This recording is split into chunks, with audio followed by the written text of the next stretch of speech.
Good afternoon, good morning, good evening, welcome people to episode 556 of Film Bastards. I am one of your co-hosts, Mark Foster, and as ever I am joined by... How the fuck is Netflix Premium $17.99 a month? Netflix Premium, yeah, it's wild, isn't it? And the annoying thing is, they keep telling me, I now have it with EE, even though I don't have an EE account. That's a conversation for a little matter. I now have it with that, so I only pay £7 for the whole shebang. But before that, I was paying the $17.99. And then every time I went on it, it went, hey, do you want to add another family member? Do you want to add another family member for an extra £5? And I'm thinking, no, I just want my daughter to be able to use it as at university in the same way she would use it if she was upstairs. You dickheads. So I cancelled our Sky stream because I also jumped on the EE bandwagon. I had my Netflix Premium through that. It was like £8 a month more. Like, you get Netflix standard with ads with it, and it was like £8 a month more. I was like, yeah, fuck it, go on then. So then I cancelled that, and I got an email saying if you want to keep Netflix Premium $17.99 a month, it's just fuck off. And then I looked at the other prices, and I did this with Disney Plus as well. Disney Plus isn't quite as egregious, but so $17.99 a month, standard HD Netflix with ads is a £5 a month. Yeah. A £5. And then I think without ads, standard is $9.99 a month. I'm sorry, £13 a month more to take ads off and have 4K is basically saying fuck you to, I don't know, people who want to watch Netflix shit in the best way. I get it being more expensive, but over 3 times as much. I get they just want people to watch ads. I get it, but fuck off. And you can have ads. Yeah, yes. Do you know what? That is exactly what I said to Donna earlier on. If they charge me $9.99 for premium, and they want to show me ads, fine. That's great. I'm A-okay with that. Do you know what the other bit I don't get there is, right? And why? And this is the reason. I think I do know the reason behind it, right?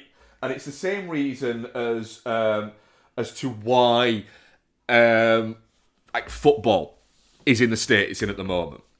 It's because so Netflix could quite easily, and Prime and Disney Plus, all of them collectively could go, right, we're going to offer you a package that has adverts, and we're going to offer you a package that has that doesn't. And we're also, and Prime have started doing this a little bit, and I don't mind it, and Apple TV does it a little bit. We're going to start showing trailers. You can skip the trailers if you want, but we're going to start showing you trailers. And I don't mean trailers for things that are coming up on Netflix. We mean like fucking trailers. So Netflix could turn out the studios and go, hey, you know, the next time we do a deal to get like a bunch of your movies, yeah, how about we throw in, you just chuck us some trailers as well, you know, and we'll work out a deal in terms of how we can work out the money to that.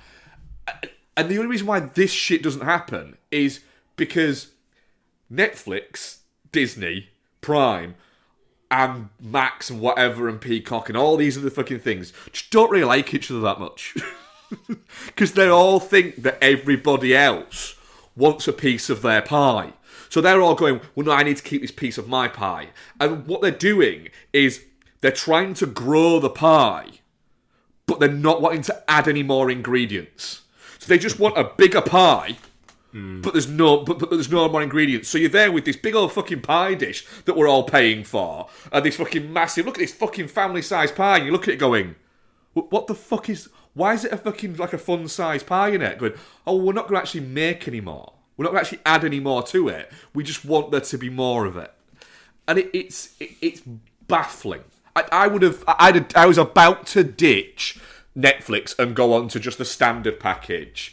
Not the one with ads, just the standard one, because the ads have just annoyed me. But I was about to ditch like the 4K thing, etc., until I got EE, and it's only £7. And I thought I can easily stomach £7. So that's the thing. I haven't done the entertainment package with EE. I've just done the big sport package.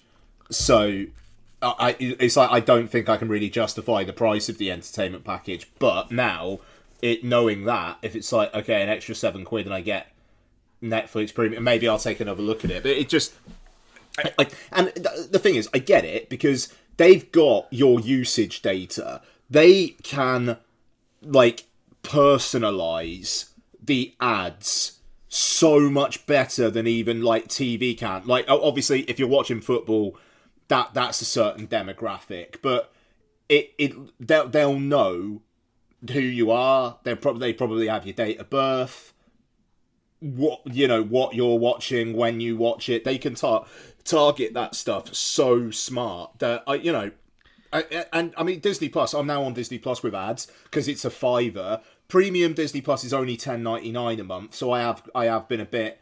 I'm gonna see how annoying the ads are, but they're not that annoying.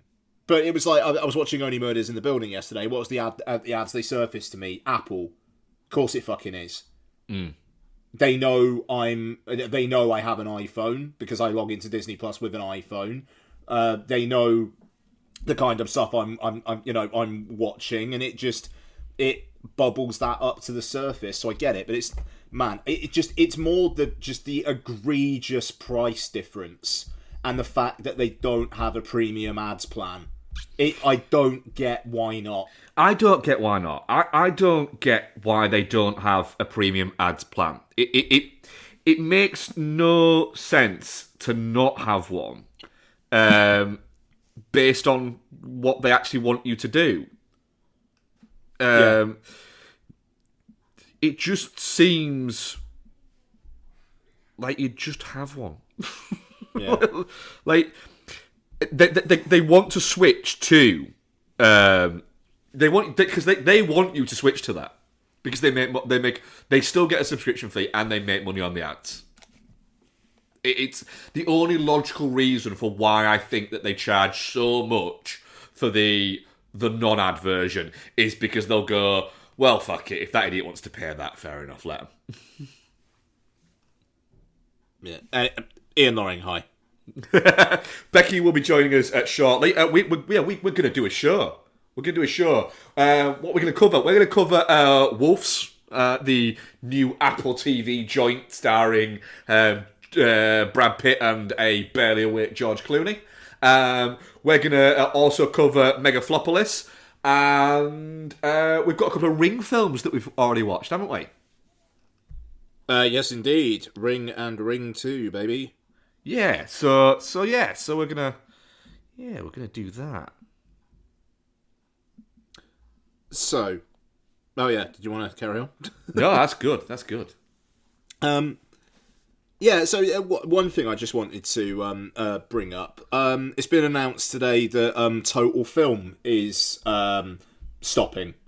Oh. Yeah. They emailed subscribers today, and Jamie Graham, like one of their senior writers, has put a tweet out that the upcoming issue is to be their last issue. Wow. And they don't really have an online presence. There's film content on Games Radar Plus, but they don't, like, they shut down their site like 2 or 3 years ago. And yeah, I mean, such is the way of the world, but I'm sad about that. I read Total Film and Apple News from time to time, and I like that they never quite went the all right, we'll start covering TV really hard way that Empire did. But Empire's still around and will continue, so I suppose the last laughs with them. But I think that's an interesting one, but it's like I was looking at buying a copy of Little White Lies a couple months back. Bi-monthly kind of indie film publication in the UK for people who don't know. And it's a tenner a copy now. It's Little White Lies, and I get it. Fucking hell. Because like it's even stuff like the quality of the paper's really nice. Like it is quite a premium magazine. But a tenner a month. I mean, I think Sight and Sound's like £6.50. And I absolutely get it, but it does. It could, would Empire go under within the next 5 years? Possibly, maybe not as a podcasting entity, but yeah, I think that's really sad. Total Film was a very, very big part of my getting into films. And I remember in their reviews they'd have like a predicted interest curve, I think they called it, where it was like how interested you'd be in the film, and they'd have like kind of non-spoilery like little bits of this stuff's happening that would kind of make it spike or go down. And I always thought that was quite funny. But yeah, I think it's a pretty dark time for film press anyway. And yeah, it's a sad one. It is a little bit. It's there's just so. I think there's like you said that there's no one wants to have a physical copy of it anymore, and I don't think that there's no learned behaviour in terms of for reading a magazine as much online. So you read articles online, whereas you'd buy Total Film and you'd read it pretty much cover to cover, in the same way as I think that that people would read NME and Melody Maker and things like that as cover to cover. But you don't. There's no learned behaviour if that's how you. That's what you do with a magazine. You read it. You can read it online and bits like that. Before we had the idea of a magazine that you could read online, we had blog posts and web pages, so that's your learned behaviour for that. So there'd always be why would I read through like all these bits and the ads and bits like that when it's not the same? I think it's that thing, and less people are interested, or less people have grown up with that tangible fucking on the bus or on the train reading of the magazine. Yeah. I will say as well, if I was a subscriber, I'd be pretty pissed off that they're not giving me a partial refund and they're just going to replace it with copies of SFX until the end of the subscription. Yeah. Yeah. The archive content and expert movie and TV writing will continue to live on at gamesradar.com/totalfilm. I mean, that just kind of feels like the family just won't quite call the death. I know that sounds really brutal, but bloody hell. It's true, though. Man, yeah, I don't know. And their last cover is going to be Gladiator 2. Massive film. Like, yeah, I don't know. I mean, like, I'm guilty. It's like I'd read it on Apple News, but I'd never buy a print copy, and God knows how much little money they were getting out of Apple News views versus print. But yeah, end of an era. But the way media is being consumed is changing, and just gonna have to go along for the ride. I think that's definitely it. Like you say, the way it's all going, we just have to go on for the ride, and it's it's not all for for the worst, but yeah, I do. I mean, I can't talk. I haven't bought I haven't bought a Total Film or Empire or anything in a couple of years, and it's not something I frequently buy, so I can't really say, oh well, it's a crying shame. I won't buying it, so I can't really talk on that one, unfortunately. Have we got any other news, or should we jump into some trailers?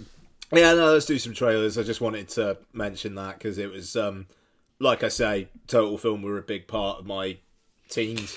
Yeah, I mean, Total Film was probably like out of Empire, total film, and we had Hot Dog for a while. I would say Hot Dog was my favourite because it was less new movies and more movies.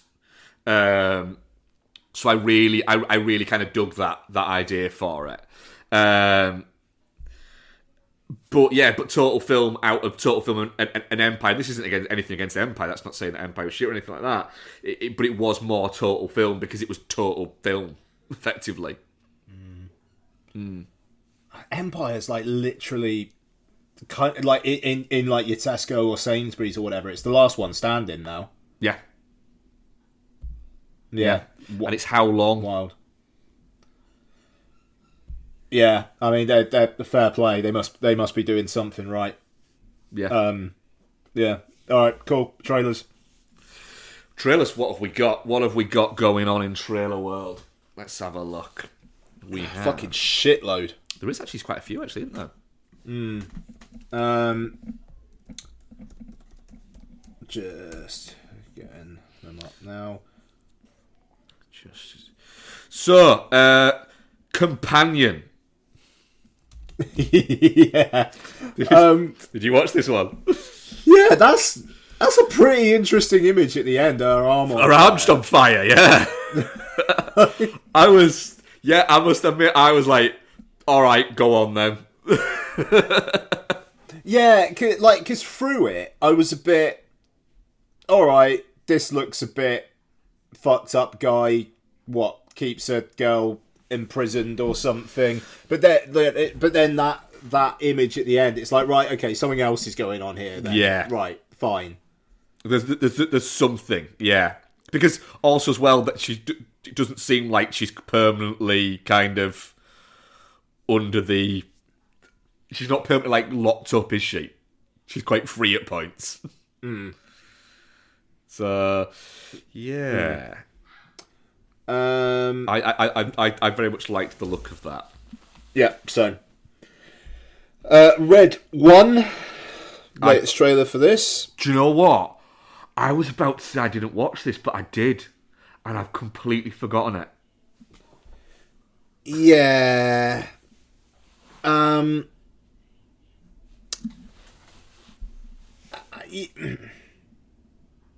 mean, it's getting a cinema release, which, you know, it's an Amazon MGM film, but it's getting a cinema release. I'm sure it's going to be, it's going to have an awful lot of product placement and no heart whatsoever. Yeah, Chris Evans, what the fuck are you doing, mate? Like, he needs to stop being a bit shit.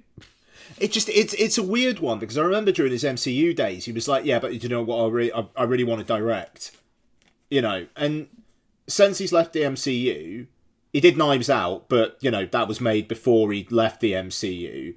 But since then, what the fucking Grey Man, and then you know he's in Deadpool and Wolverine.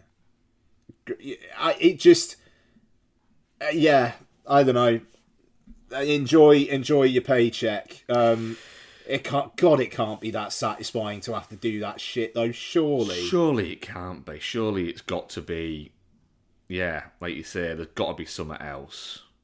I just hope he upstages The Rock. Yeah, that would be nice. It would be nice. It would be nice if, like you say, if he just. Yeah, I just don't know whether I can be bothered with it. Like, genuinely, I thought it was a sequel to that one he'd done with Ryan Reynolds the other way of the year. Red Notice. Yeah. I thought it was that, and it wasn't. And I was a bit like, right. This is a different film. Yeah, it just a big bag of meh. Yeah, indeed. New trailer for Gladiator 2. Maybe somewhat obvious reveal in this. Spoiler alert for the trailer of Gladiator 2. That it turns out the little kid from the first Gladiator was actually Maximus's son all along as well. Fine. Yeah, so cool. And there's a CGI baboon that didn't look particularly great. I hope they clean that up. Yeah, it didn't, did it? It just, yeah. The one in that that Peter Dinklage and Josh Brolin one looked better.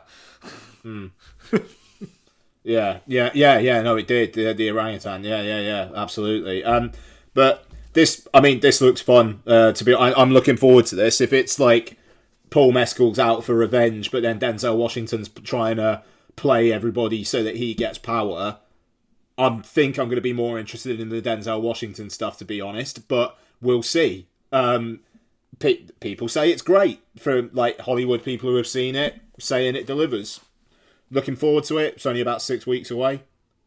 Yeah, I like you say, it does look. It looks like it's going to be good, but you worry that it's got a lot to live up to, and so that's I think that the big worry is that it just doesn't manage to live up to what like the first one did, and that longevity that the first one's had, for still being as popular sort of now as it ever was. So it just, yeah, wait and see. I am going in there sort of excited, but kind of also holding my excitement just in case. Sure, no, that makes sense. Thunderbolts, which. Yeah, I think I'm just gonna be a little bit biased here because Florence Pugh looks so fucking hot in that trailer. It's really doing it for me. So I'm a little bit Pugh-pilled by this. I think it looks really fun. I liked it. It looks like it's got a good energy to it. Yeah. Yeah, I dug it, to be honest. I'm kind of all for it. Let's go. Yeah. Rumours. Kate Blanchett and co play leaders of the free world who get like zombies come along or something. It does look a little bit like that, doesn't it? Yeah. Weird one. Looks kooky. Maybe a little bit too kooky. That's my worry, is it does look a little bit, like you say, maybe a little bit too kooky. Yes. Ballerina. Incredible needle drop. Yeah, there is a little bit of a needle drop there, isn't there? Yeah, I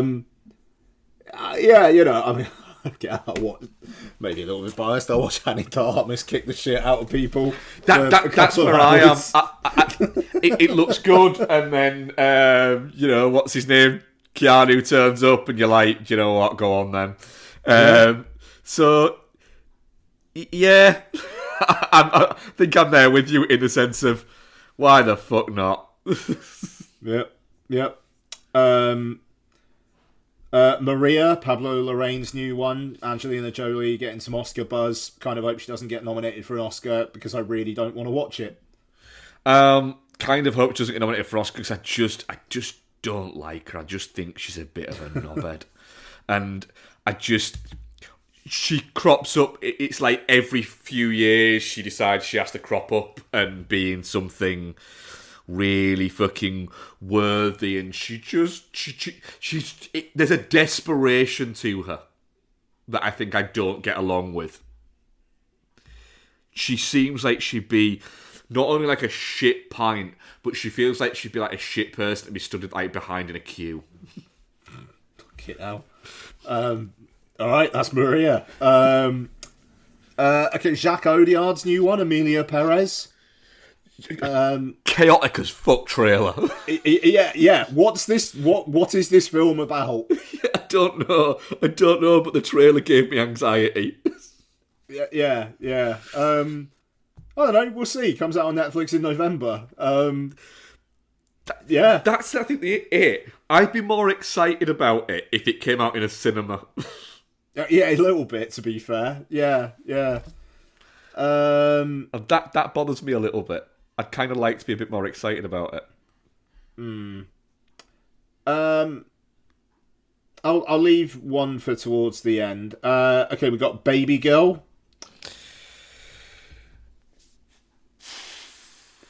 Are we not over this yet? Are we? Are we just? Are we not over it yet? Is it the new? Do you remember, like, after Taken, where every single male actor of a certain age had to have his version of Taken? So Ewan McGregor got one, Sean Penn got one, Frank Grillo got one. Everyone had one. Is it now like every female actress of a certain type has to have their younger Dom film? And it just feels a little bit... fucking hell.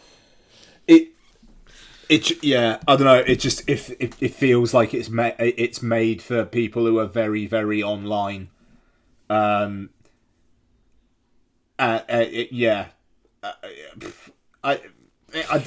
just I don't think it's made for me. It's not made for me. It's basically made for whatever the new version of fucking dissatisfied housewives is, but like not the ones because their fella just goes down the pub every night. the ones who literally like it's made for horny 45 to 55-year-old women who want to fuck Harris Dickinson, and that's fair enough. Yeah, absolutely. But I don't know. There's just a part of me that's like, there's just going to be so many think pieces about this, about how clever it is, and witty, and it's talking about the power struggles and whatnot. But it is just like, but also, people just want to see like Nicole Kidman, Harris Dickinson fuck. Yeah. We used to have this thing called erotic thrillers for this. Yeah, there you go. But now it's just a A24 film, so people can feel not as dirty about it. And fuck off. Just give me Disclosure, because at least Disclosure gets the fucking horniness out of the way at the beginning, and then you've got that weird fucking bit towards the end where like Michael Douglas is wandering around some weird virtual reality thing to try and find a file. Yeah. Fucking genuinely wild. I'm going to rewatch Disclosure again soon, because that's just fucking bonkers, that bit. Nice. I bet you will. Have you seen it? Black in the Day, but I couldn't tell you anything about it. Honestly, when I rewatched it about sort of 7 or 8 years ago, because I watched that first time on Laserdisc, and I was like, got about half through it, I was like, this film is way less horny than I thought that I remembered it being, and I'm all right with that. And then it happens where he has to go this virtual reality thing to find a file, and he's literally wandering around like this virtual reality like museum thing trying to grab a file before like this virus catches him. And it's just like going, this is fucking bonkers. This isn't how hacking works. Yeah, that's right. I remember that bit. I have seen it. Glorious film. Right, what else we've got? There's a few more, isn't there? Yes, we have Juror number 2. Like the look of this trailer, think it's wild that this is a Clint Eastwood film, because you know that every scene is going to be 38 seconds long. Yeah. So it's like, how are they going to build tension when every 38 seconds Eastwood goes, cut, next! and you can almost like hear it yourself. Yeah, 100%. It's an intriguing one, though. Yeah, I like the fact that the trailer doesn't seem to outright go that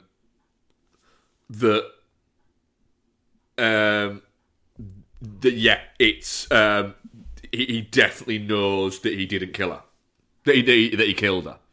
It dangles it a little bit. Yes, yeah, that's smart. It'd be wild if this is the one that he goes out on. just like a courtroom thriller, like, which, you know, a genre that should be brought back. Yeah. Perhaps. But I'm up for this, actually. Absolutely. Yeah. Yeah. Looks good. Good stuff. Okay, and Better Man.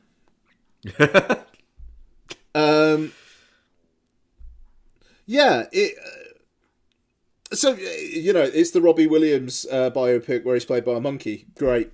Good. No notes. Yep. You know, that's almost all I got to say, to be honest. I really, really like the look of this. It is great that the monkey actually has some Robbie Williams to him in terms of his face. There is a little bit of that, yeah. Yeah. But hey, it's the director of The Greatest Showman. He can do a musical number. It looks like there's going to be some good musical numbers in this. But this trailer also makes very, very clear that it's going to be pretty unvarnished.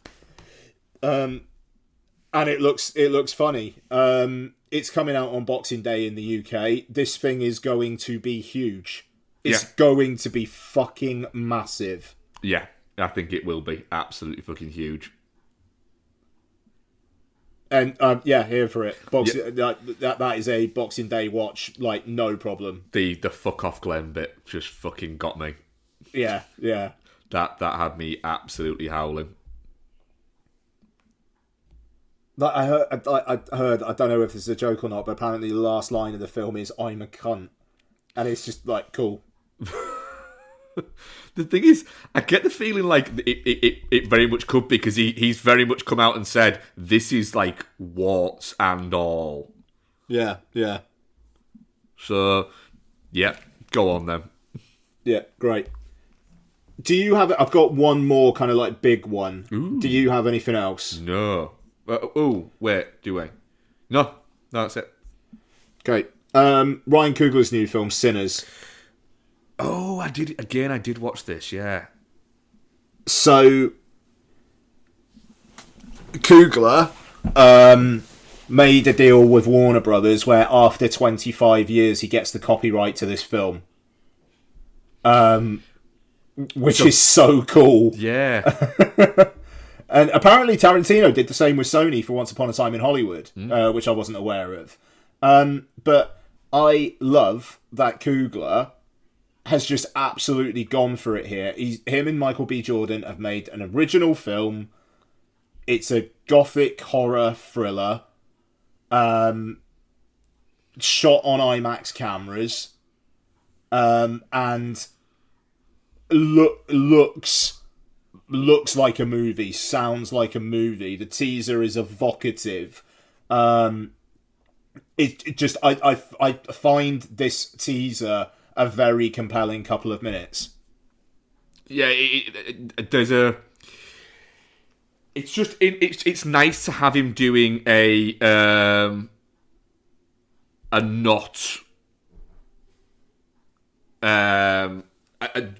not Marvel movie.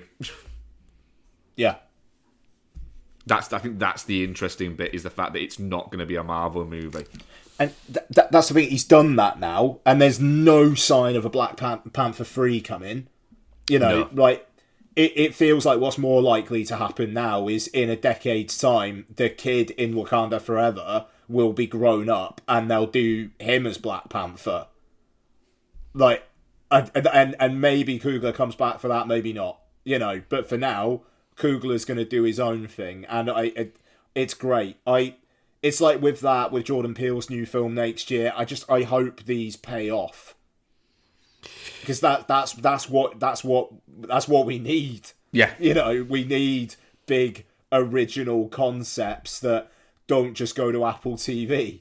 That's it. They need to work in the cinema, and the thing is, because there's a lot of naysaying at the moment, but it's kind of bollocks, because things have done well in the cinema, and people who are going to point at things like Megalopolis and say, well, you know, look at that, it was ambitious. It's like, no, it was a stupid idea. We'll come to that later on. But even before talking about the actual film itself, that was a stupid idea. That was a guy self-funding something because nobody else would fund it because they all thought it was a stupid idea. And what would you have it? It was a stupid idea. You know, there's a... Megalopolis should never be studied as being, oh, well, the people don't want original ideas or anything like that. No. People don't give a shit about a Francis Ford Coppola movie anymore because he's not made anything for 30 years. You know, that's it. It's not because of that. It's things like The Substance doing as well as it did. Things like even Longlegs doing as well as it did. You know, I didn't like the film, but these show that there is an appetite for these things. Fucking Barbie, you know, doing as well as it did. You know, there is the appetite there for it. It's just got to... You've got to hit the right note. And you can't just expect that something is going to make money. You've got to actually get people interested in it to get it to make money. Yeah, quite. I'm really looking forward to this. And yeah, exactly what you said. It's good stuff. Cool. I think that's it. That was a lot of trailers. There was a lot of trailers, yeah. Right, let's review a fucking movie. All right. Which movie are we reviewing? We're moving that one, yeah. So Wolves is written and directed by John Watts and stars George Clooney, Brad Pitt, what's the guy's name? Austin Abrams. What does IMDb say about it? Two rival fixers cross paths when they both called in to help cover up a prominent New York official's misstep. Over one explosive night, they'll have to settle aside their petty grievances and their egos to finish the job. Yeah, that's actually fairly accurate, to be honest, IMDb. Yep. I'm actually a little bit disappointed. You know, fucking step it up and make it just not about the movie again, please. Ian, yeah, what did you think to this? I can see why Apple pulled it from cinemas. You know, so you know, I saw the trailer for this in the cinema. A little while back. Yeah, you know, I remember seeing that and thinking, fair enough. And then just not being there. And, you know, so Apple have, like, changed their strategy and they don't want to have negative headlines, and they were getting too many negative headlines about how badly their films were doing in the cinema. This would have done badly. The issue, I think, with why this would have done badly isn't to do with the fact that I don't think it would have made money. I think it wouldn't... You've paid too much for the prestige of having those two people in it. Yeah, 100%. Yeah, it's a real shame as well, because, you know, it is an original. Well, I say original. You know, it's not based on like pre-existing IP. You know, and that's to be applauded. And John Watts has taken the cachet that he's got from directing the Tom Holland Spider-Man films, and he's decided to do this, and I think that's a really, really good thing. It is just a shame that Clooney in particular, as you alluded to earlier on, is absolutely on fucking autopilot to such a bizarre degree that does he even just care about acting anymore? Go on. My thing about him is it's almost like he's decided to be a bit of a grumpy old man. But there's an element of, mate, what the fuck do you have to be grumpy about? To it, and the fact that no one likes the films he directs, and I genuinely think you're right there. I think it is that. I think the fact that no one likes that, but it's because you're making quite boring looking films. That's the reason why, and he seems just a little bit. a little bit. He seems grumpy, but it seems like his ego and his apathy have collided, and it just has created this real kind of like smugness to him. This whiff of, It is the I can do this in my sleep. Yeah, and it's like, yeah. there's an element of, just because you can do it in a sleep doesn't mean to say you should. And against Brad Pitt, who I think is lively in this. He seems like he's enjoying himself, whereas Clooney doesn't even seem like he's kind of enjoying hanging out with his mate. Yeah, no, exactly. I liked it. I liked it more towards the end. I thought that kind of climactic bit was good. I really liked the last scene as well. I mean, obviously it's kind of aping like films of old and whatnot, but I thought that was quite a good ballsy ending to go out on. Where, pardon me, all spoilers all the time. Essentially, they're either going to go down in a blaze of glory, or they're going to get out of that situation and then probably be on the run or something. But I don't necessarily think it's done in a way that is actually there's going to be a Wolves 2. No. Like, it even though they announced that one is, like, being written up, and even though that was the same time that they also said they were going to pull back on that strategy, so it kind of felt almost like a little bit of, let's let John Watts save some face and say we're going to do another film, but then quietly shit can it. Yeah. So I like the ending. It is a bit like, what if we had them do a bit of a Butch Cassidy? Yeah, no, exactly that. And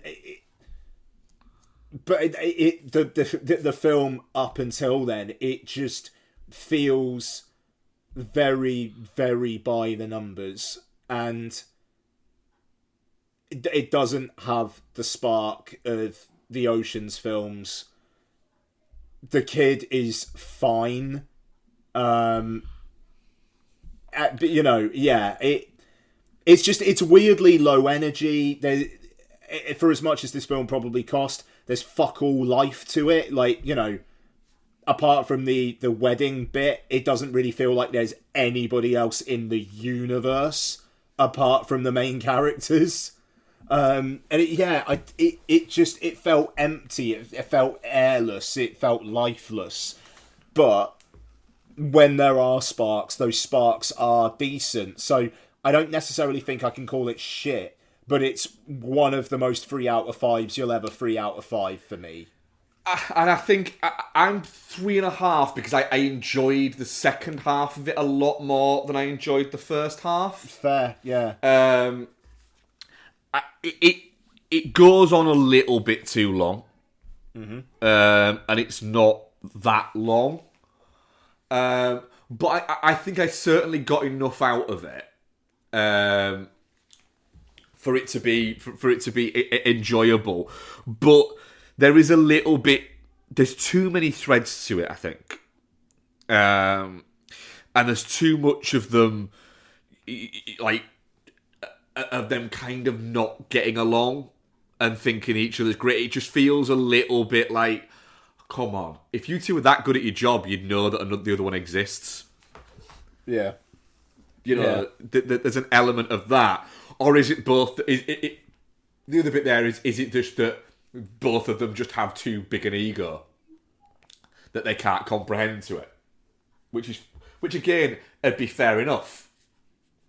But I think it was that Clooney just wound me up in it, because I just thought he used to be a really, like, if you go back to like Ocean's 11 and that kind of smile that he didn't smile in this at any point, and it was that kind of like that charm that he had there. The charm's gone. There's no charm from him anymore. He just seems a little bit tired. Whereas there's still that pep and that, I fucking love being a movie star, it's great, from Brad Pitt. Yeah, I think that's really well put. And that's it, and it just, like, there's that bit where they hit the kid, and he's flipping over the car, and that's a really fun like shot, but it lingers on it way too long, especially when you've already shown it in the trailer. Yeah. Yeah. Oh God. Yeah. Yeah. So it felt. If this was 95 minutes, if this was 95 minutes and it cost $40 million, right, and Clooney and Pitt got paid half of the massive paycheck that they will have got paid, but they got told, you're going to get some points. I think this could have, and you had them working a red carpet together like they would have done 20 years ago, you'd have had a big hit. But it's very much like, literally, Clooney was the fuck you, pay me of it all. Yeah. And it's a bit like, yeah, the only problem is this is probably the last ever fuck you, pay me you're going to get, because people have stopped caring. Yeah, I mean, it's interesting though. Like, I was reading today that apparently this is already Apple TV's most viewed film ever, which doesn't surprise me.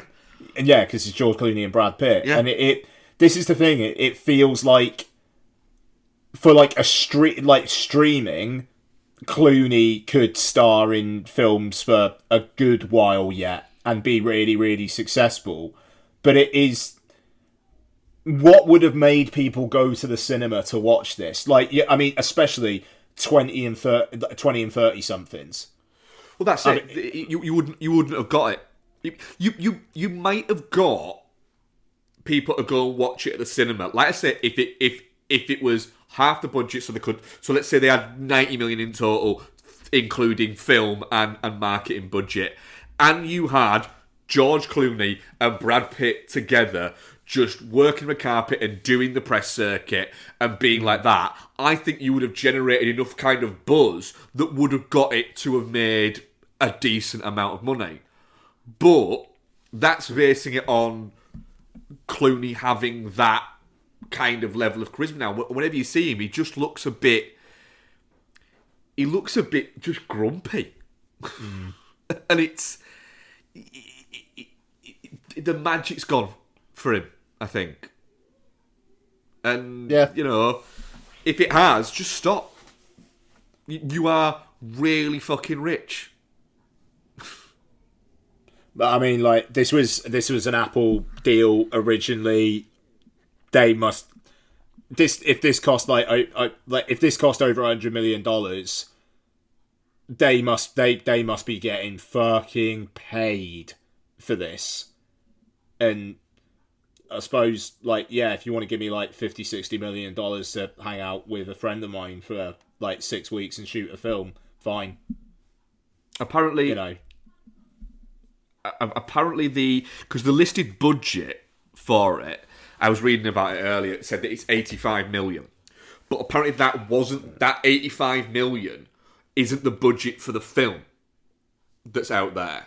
Because streaming services are always a little bit coy about their budget. That 85 million is Pitt got 35 million, Clooney got 35 million, and John Watts got 15 million. Right.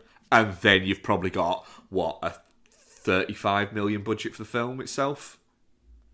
Yeah, which makes sense, because like I say, it's fucking lifeless. Yeah, there's not a lot to it. There's just not a lot there. I would say you could probably have made it for 20 million. Just the filming budget itself. There's no big set pieces or anything, is there? Yeah. It's fine. I didn't hate it, but it's thoroughly fine. Yeah. Definitely not shit, but pretty close to a touching cloth. Honestly, if it wasn't for that last scene, I would probably go touching cloth, but I think it finishes proceedings pretty strong. Well, audience poll, definitely not shit 20% and touching cloth 80%. Okay. Which I think is pretty fair. I think that's pretty fair. Shall we do some what we've been watching? Sure. What you've been watching? My boy Danny Ricciardo get fucking punted out of F1 by Red Bull. Yeah, that's happened, hasn't it? Yeah, absolute fuckers. I get it, but yeah, just let him have a proper farewell. It was just the fact they didn't confirm it till like 4 days after the Grand Prix, and literally Sky Sports did a best of montage with him there talking through it, and like, which has got to be like being at your own fucking wake. But yeah, brutal. And there's still no more F1 for another 2 weeks yet. 4 week fucking break now. Anyway, that I think feels I talked wild. about that on the show before, so I'll move on. Okay, Spy Kids Armageddon. I watched this with Lottie last week. Directed by Robert Rodriguez. Yeah,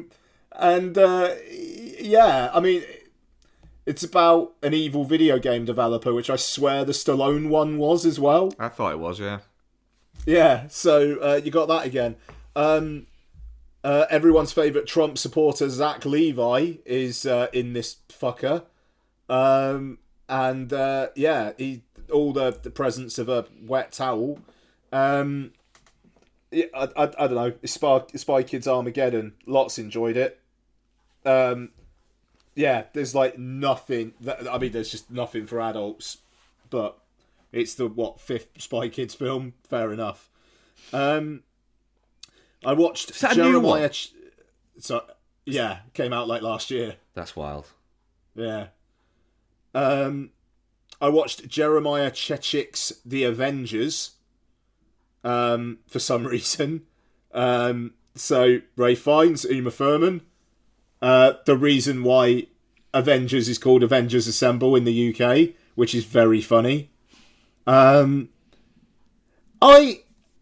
This isn't a good film, and I'm not going to say it's so bad it's good, but at least it's committing to the bit. It is just like surreal throughout the entire thing. There's a scene where Sean Connery is meeting with his co-conspirators, but they're not allowed to know who each other are, so they're all dressed as multicoloured teddy bears. Which is a great idea. Why not? Sean Connery plays a bad guy called Sir August de Winter. And he wants to control the weather. And he does. Fair enough. Sure. Why not?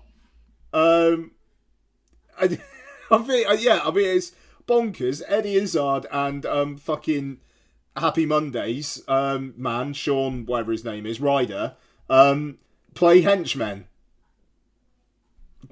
Okay. And it's directed by the guy who directed Christmas Vacation. Brilliant. The whole thing's a fever dream. The fact it's directed by that guy, it's a fever dream. I remember it getting absolutely pilloried at the time. I'm sure it got like Razzie nominations and wins and stuff like that. Like I say, it's not good, but it's never fucking boring. So that, you know, and Ray Fiennes, fair play, keeps a straight face throughout. That must have been really difficult. So the Avengers, yeah, I had some fun with it. Won't lie. Didn't really have too much fun with Blink Twice. Yeah, you struggled with this, didn't you? Yeah. It just, it's like you got AI to say, make me a thriller about a rich man in a Me Too situation. Or a woman who gets caught up by a rich man's Me Too situation, and it would be this film. It feels like a film that was made, like the marketers were just like, oh, we'll get loads of think pieces out of this and that'll drive people to it. And then it just came out and kind of just didn't do anything. It kind of meanders around for ages until it gets to the point. I was talking to Captain Cunt about this, and there's a have you haven't seen this yet, have you? I've not got to it yet. No, I've just my shifts at work recently have either been I've been on a late or I've been on an open. So I've had to be incredibly specific with my watching that I've had on a night. Fair enough. So it kind, like I say, it kind of takes ages to actually like do anything, and then you get the point of what's happening, and then there's, I suppose, like a flashback to stuff that has been happening, which is then like a real choice by Zoe Kravitz to just basically punch you in the face with, here's what's going on. And it's like, it's very effective, but in a kind of almost like jarring kind of cognitive dissonance way that does kind of wake you up. And then it just kind of like continues to go down the exact same path that you thought it was going to go down. And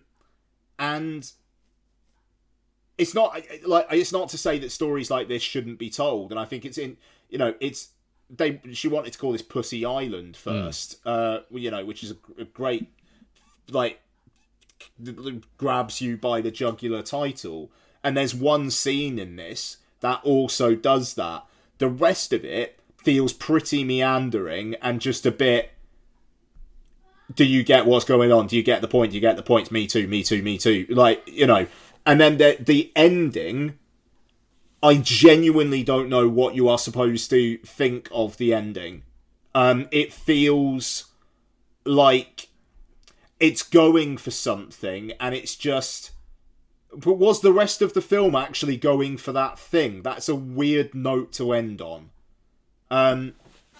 When you get to it, we'll talk more, maybe more spoilery. Yeah, I will be getting to it at some point fairly soon. It's not shit. It's not. But I'm not surprised it's had like zero impact. So there you go. And last one for me, rewatch of The Boy and the Heron. A film I very much like. It is not for me like top 3 Miyazaki. It's cracking, but it takes fucking ages to actually get going, which was a problem I had with it the first time round. But then I enjoyed how weird it was. But literally, it is 45 minutes. Actually, no, like 50 minutes before he actually kind of enters the other world, and that is too long. So I really do like The Boy and the Heron, but I don't think it's classic Miyazaki. And to be honest, I think if last year was a stronger animation year, I don't think it would have won Best Animated Feature. But it's cool that Miyazaki's got 2 Oscars and didn't turn up for either of them. Cool. That's me. Over to you, bud. Right, let me just have a little look here. What have we got going on? All right. Rewatch Whip It. Ooh, Drew Barrymore, roller skater, Kristen Wiig being hot. Yeah. Yeah. Because I thought it'd be a good, fun little lunchtime watch. Yeah. It was a good, fun little lunchtime watch. It's Elliot Page in a role there. I've always felt a little bit weird. Like, do we still watch these? Why wouldn't we? And there's been a little bit of that. So I thought, you know what? I don't see why I wouldn't watch it. And it's got Jimmy Fallon in an incredibly creepy role before he became like Jimmy Fallon to everybody, and you look at it and go, yeah, he was always creepy. He isn't just creepy now. How has he become as big as he is? But it's really quite charming, Whip It. I can see why everyone was quite charmed with it sort of 15 years ago, which is wild it was that long. It's fun. It's got a good message to it. The younger people actually feel like younger people within it, and it's a nice little kind of small town coming of age story. her parents played by Daniel Stern and Marcia Gay Harden. Marcia Gay Harden is great because she's one of those. She's a little bit like the female version of Bill Camp. Like, whatever you're watching, whenever she turns up, you know it's going to get better every time she's on screen. Yeah. But yeah, Whip It. It's just good fun. I still don't understand the rules of roller derby. I don't think you're meant to. I don't think you're meant to. And he tried to explain it like 3 or 4 times, and I'm like, they're going, yep, still don't get it. Also rewatched Wedding Crashers. How'd that go? So, I wanted to watch because I remember enjoying it when it was around. And this movie's 19 years old, remember. But I was also a little bit like, oh, God. I bet this has aged like the Get Him to the Greek castings. So I went to rewatch Wedding Crashers. Wedding Crashers has one of my favourite, genuinely, one of my favourite comedy lines in cinema in it. And it happens within the first 5 minutes. And it's when you've got Dwight Yoakam and Rebecca De Mornay are like getting divorced. And you've got Owen Wilson and Vince Vaughn mediating it. And Rebecca De Mornay delivers, it might even be in like my top 10 lines in cinema, where to Dwight Yoakam, she tells him to, you shut your mouth when you're talking to me.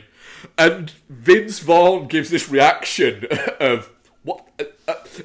He manages to perfectly display, how's that possible?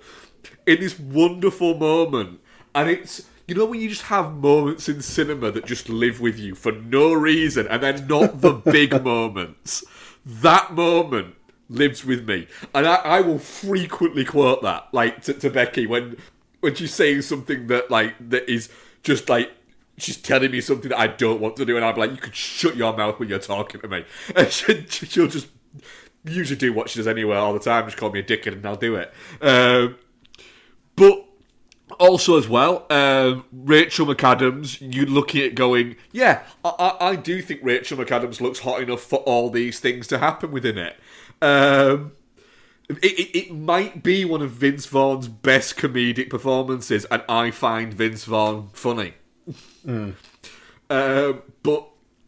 it kind of holds up, to be honest, because the bit that I was worried was going to be, do you know what? Is it going to be? Are you going to watch it and going, it's going to make them seem cool for this wedding crashery thing, and it doesn't at all. It very much lays them down as being pathetic.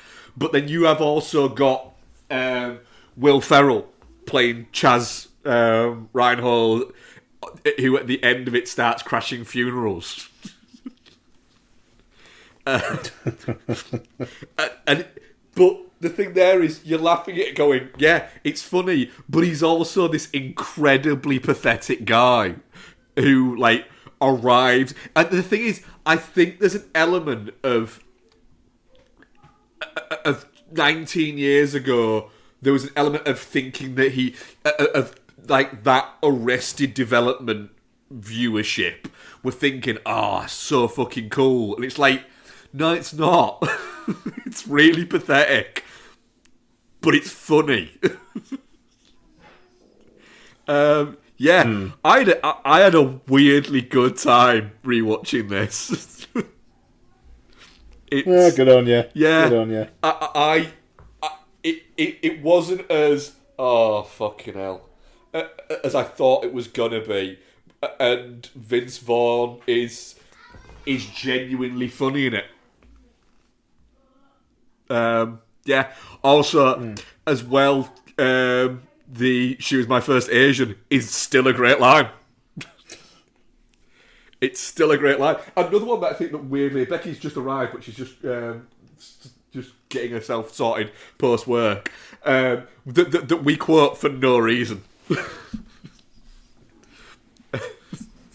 Like, it's just a random thing that one of us will say randomly when we're out. Nice. Yeah. Good on you. I'll start talking about, because she is coming down now, I think. Bex, are you coming downstairs? Yeah. Two horror movies. Rewatched The Unholy, which I think was like one of the first sort of like post-COVID movies to come out. So had that kind of like relief element. Is that the Jeffrey Dean Morgan? Yeah, of being back in a cinema element. Yeah, of quite it. enjoyed that, I seem to recall. Yeah, so Bex, do you want to come in with The Unholy? Oh, you can't just throw me right in like Well, I am that. doing.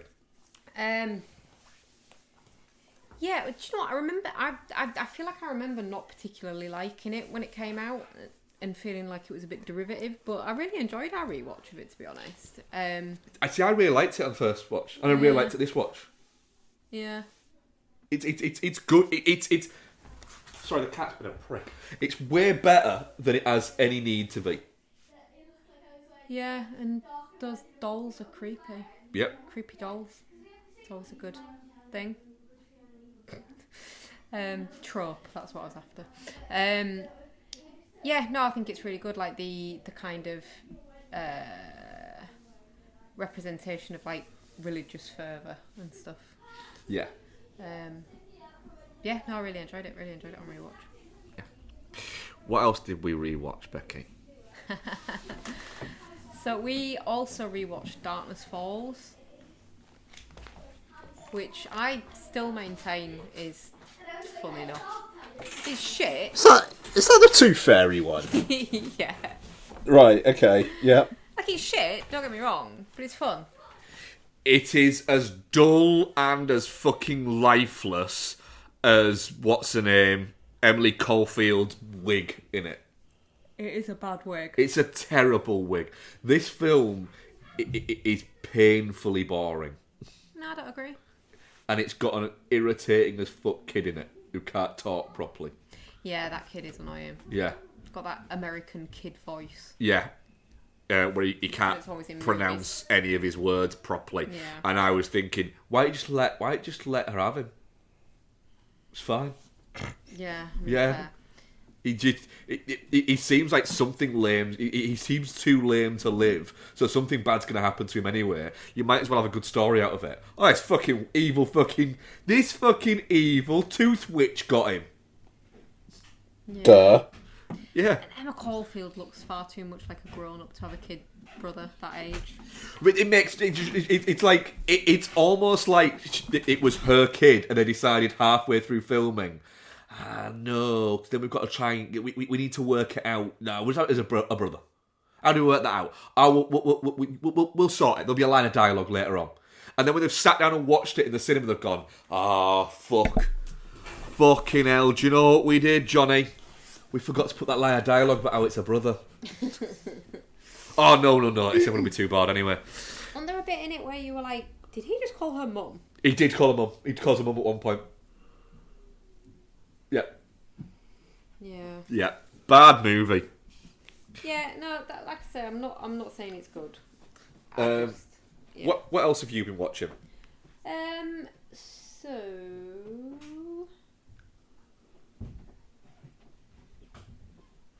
oh, okay.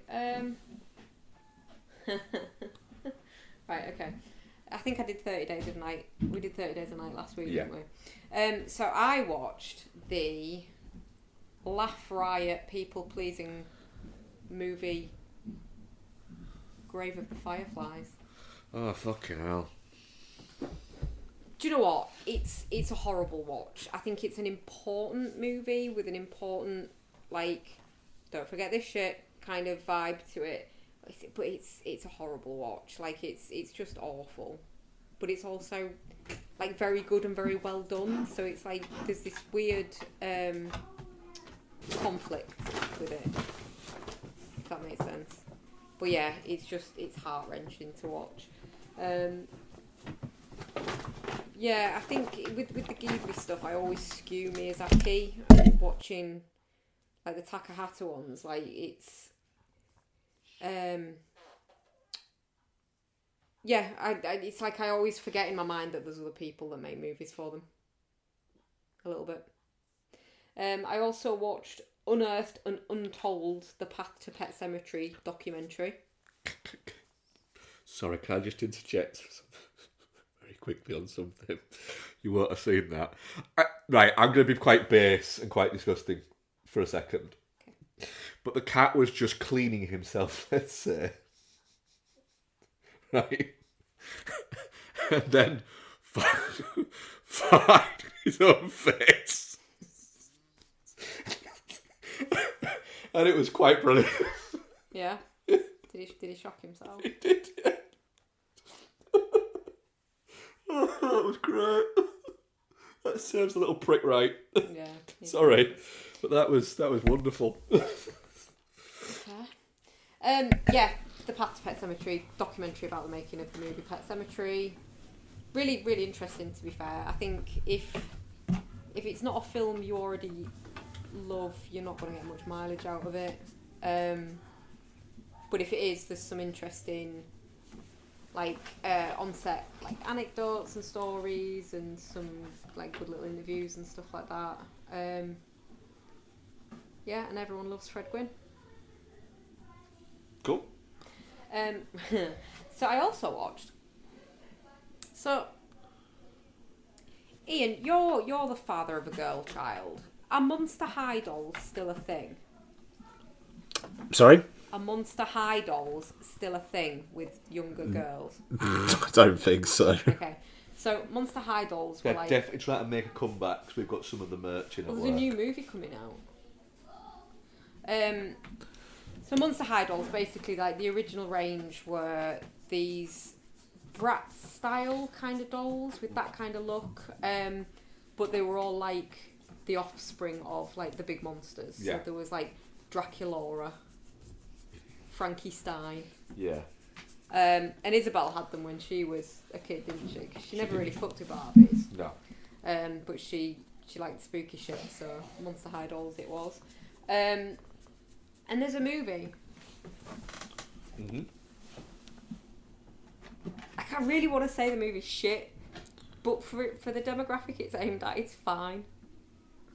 It's fun enough. It's a bit earnest, and it doesn't really kind of... I don't know, like it's obviously it's not going to be too spooky for it because it's for kids, but they could have gone spookier. It's just basically a high school Yeah. with monsters. Like there's not really any monstery shit. It's a bit of witchcraft. Yeah. Which is exciting. But yeah, I quite enjoyed it actually. It was one of those brain candy films. You know, when you just need something that's just going to be empty calories. Yeah. I also watched... Oh god, sorry guys, I've got a few. I went to see The Substance. Oh, you did, didn't you? Yeah. Oh shit! Yeah. Okay. Yeah. What do you think? Do you know what? It's a while back now. So I had real concise shit that I wanted to say, but I don't anymore. It's very, very good. It's I love like the final section where it just goes fucking mental. But yeah, I mean, even in the run up to that, I think it's a really good commentary on the way society treats women, the lengths women will go to not become obsolete, the things that they'll accept, put themselves through, etc. So yeah, really interesting from that point of view, and I think it was a very well done way of getting that message across because it doesn't feel vegetables-y. But it is also not at all. But it is also very message-y, I guess, if that makes sense. Yeah. Yeah, I do think it's like the thing that kind of bothered me. Maybe as I'm a bit older, but the thing that kind of bothered me was well, hang on a second, you get to spend a week looking like Margaret Qualley, and then you have to spend a week looking like Demi Moore, which isn't that fucking bad, really. She looks pretty good for her age. She even looks pretty good for the age she's meant to be in the movie. So, like, wouldn't you just do it? Wouldn't you just do the week on, week off? Because whichever one you look like, you're looking pretty fucking good. I think what it's supposed to be. It's the dueling kind of duality of it all. That no matter what, one's going to get jealous of the other. Yeah, but I was saying to you tonight after I watched it, I think the most heart sort of breaking bit of it for me was the bit where she's trying to get herself ready to go out on the date, and she just every time she thinks she's ready, she just picks herself apart about something else, and Margaret Qualley's just fucking staring at her from that billboard. It's a great shot of Qualley, really good, filmmaking. It's just brilliant. Yeah. Literally, like the younger, better version of herself is literally just fucking staring at her. So yeah, really, really enjoy it.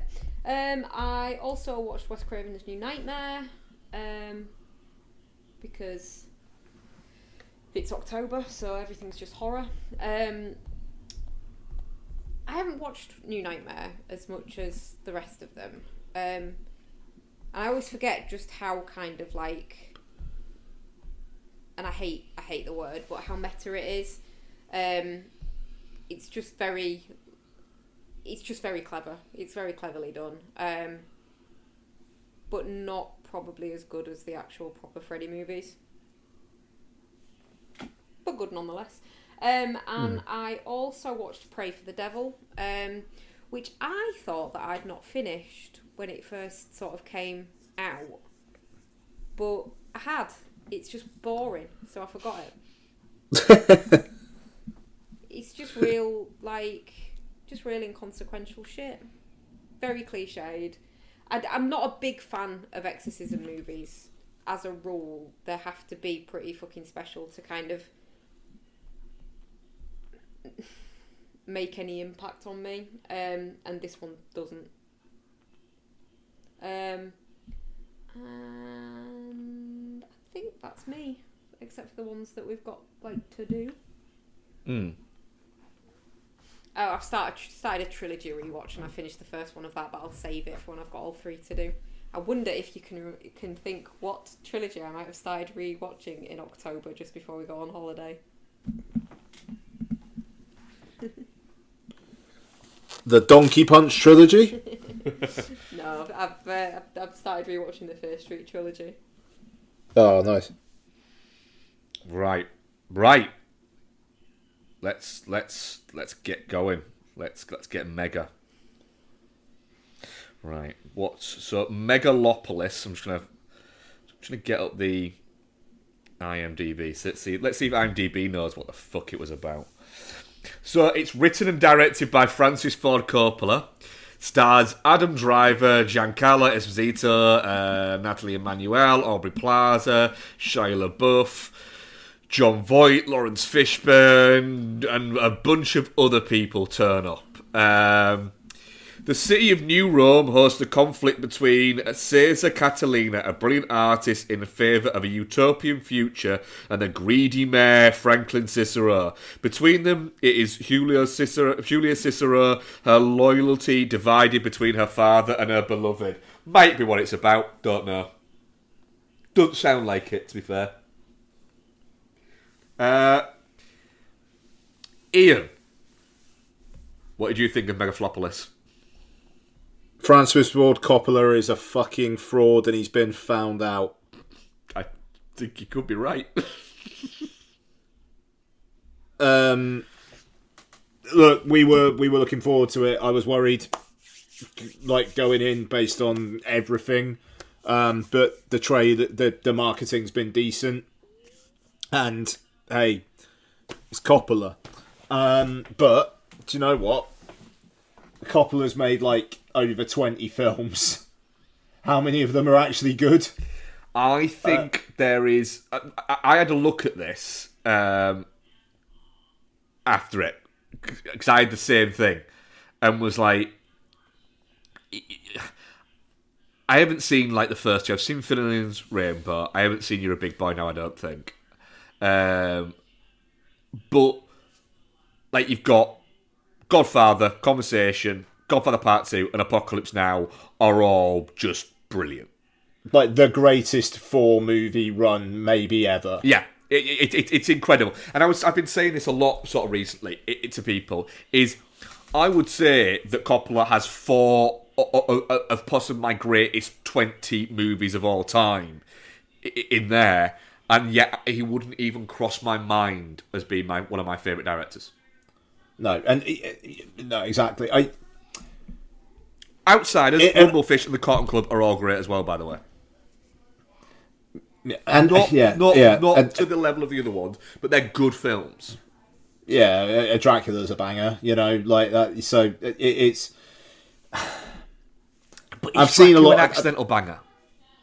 I mean, just the look and the feel of that film is something else. Yeah, I kind of think Dracula's undeniable. But I've also seen people like Ryan Johnson basically came out with a tweet today saying like, ignore the whinging, see Megalopolis on as big a screen as you can, and it's just why. I saw it on the biggest screen I could. I went to the once a day IMAX showings that they've been putting on here. There was only about 20 people there on a fucking Friday night, opening day. And it's gone from tomorrow's its last day in the Odeon, and then it's gone. It's a rich old man telling a story about how the creative person at the centre of it is the only person you should listen to for 2.25 hours, while he does visuals that look like they were inspired by a 1950s sci-fi film, and some of just like the worst drunk on his own wine fantasies he's had. I think it's kind of lechy. I think it's kind of gross that like an 85-year-old man directed some of this, to be honest. Is that because after watching this movie you can go, all right, we get it, Franny, you're a boob guy. Yeah, and quite. There's whole massive chunks of this that have no bearing on anything whatsoever. Captain Cunt made a very good point to me the other day. Name one moment in this film where stopping time has an effect on the narrative. One moment, and I think it's a stretch what I'm about to say. She doesn't stop when he stops time, which means that she has the ability to stop time too. That about is the only bit is that you notice that she can see him stopping time, and that gives them a closeness. But that is about it, and I do think that is a stretch what I'm saying there. But I do think that you could say, well, there's that. Yeah, okay, yeah, but again, it's a stretch, as you say.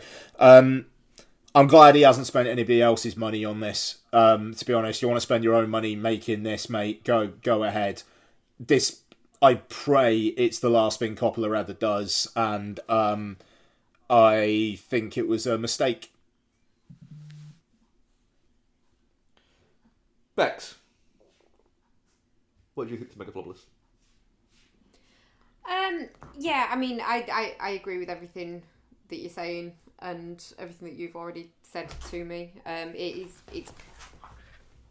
bloated. It doesn't make an awful lot of sense. It's quite ugly at points. Yeah.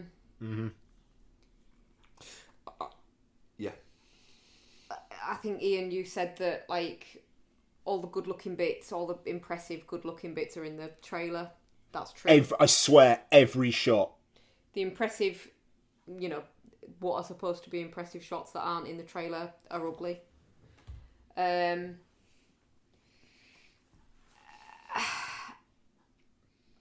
I didn't hate it. There was points that I actually quite enjoyed it. I think my brain at some point went, oh, this has got kind of shades of Terry Gilliam, but if Terry Gilliam was like at his weakest, maybe if we pretend that that's intentional, we'll enjoy this more. And then I just kind of viewed it as an intentional farce, and then I quite enjoyed it from that point. See, about 20 minutes in, my brain went, this is a farce. I don't think it's supposed to be a farce, but it is a farce. And that, I think, got me through it. Yeah. Yeah. But it's a fucking mess. Don't get me wrong, I'm not trying to make excuses for it or advocate for it. It's a fucking mess. I don't think much of the acting's particularly great in it. Maybe some of the side characters, but I don't think Driver's good in it. I don't think Esposito's good in it. Can I ask a question about Adam Driver? Yeah. When did we decide he was... when did everybody decide he was great? Like a good actor? Because... Honestly, sorry, go on. I can't find any evidence of it. I mean, Silence he's very good in. And there's another one that I'm forgetting. Marriage Story? No. Oh, he's shit in No, because I think he's shit in that. Black Klansman, he's good in. Oh, yeah. Yeah. I think he's getting away with it here. Like, he should be getting way more shit for this performance. And you know, a part of it is like what he's being directed to do. Like the stuff when that fucking interminable bit in Madison Square Garden where it's like we're just going to do a 20-minute bit about a virgin whose virginity's being sold off, but guess what? She's not a virgin. Like, what was that about? But that like sequence where he's getting drunk and then he's doing all like the hand movements like behind him and like just what are we doing? And like the bit where they're up in like the rafters or whatever it is towards the start, and he's just doing Shakespeare. But it's sorry, but no, I was just going to say I was reading on the apologies for my referencing points, but on the Wikipedia page that you let a lot of the actors write their own scenes and improvise a lot. I mean, a lot of that is Driver's fault. That okay, interesting. That just smacks of.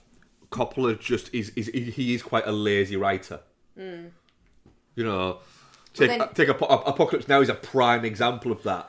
He wanted to make a version of Hearts of Darkness, started making it, but just couldn't write it. And is that why, for me, Aubrey Plaza and Shia LaBeouf are innocent here?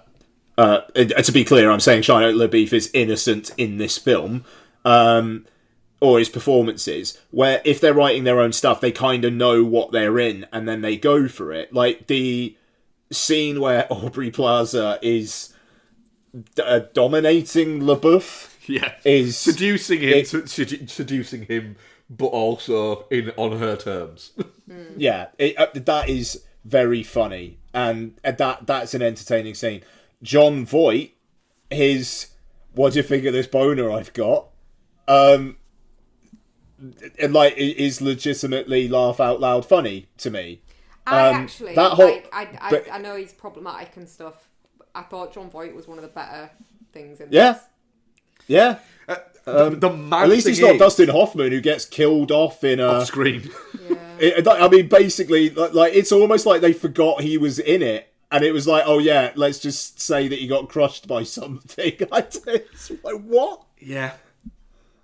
It's. Sorry, you got my bits? No. I don't want to cut across your asshole. I think I only usually do one letterbox review a year. Like I'll rate things and like that, but I usually do one letterbox review a year. Right. As like a rule, almost. Like I might do two sometimes, but it is usually one a year. And so this year I reserved it for Megalopolis. I wasn't going to. I didn't plan to reserve it for Megalopolis. I just did reserve it for Megalopolis. And my review is, it looks like a Magnum ice cream advert. It does. Because it does. Yeah. Pretty much.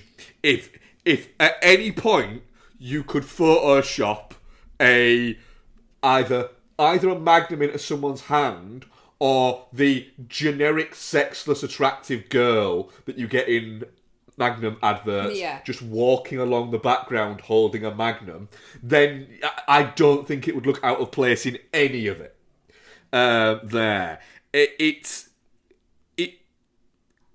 It's